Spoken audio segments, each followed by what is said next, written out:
Aktar membri tal-kabinet ta' Robert Abela komplew jikkontradixxu d-diskors tal-istess Prim Ministru dwar id-dikjarazzjoni tiegħu li tal-waqt inkunu business as usual. Din id-darba kien imiss il-persuna li Abela għażel biex ikun Chief of Staff tiegħu u sussegwentament biex ikun il-Ministru tal-Finanzi, Clyde Caruana. Is-sfidi ma jispiċċawx biss malli nkunu laqgħna kulħadd. Caruana kienet jindirizza Business Breakfast bit-titlu Lejn Prosperità Ġdida. Din id-dikjarazzjoni tasal ftit jiem biss wara li l-Prim Ministru saħaq li ma tantx fadlilna biex inkunu lura normali meta qabbina l-bidu tat-teħid tal-vaċċin mal-frażi business as usual.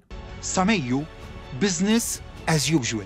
Intant il-Ministru tal-Finanzi waqt diskors ta' madwar 10 minuti spjega b'numru ta' eżempji għalfejn huwa prattikament impossibbli li nkunu business as usual.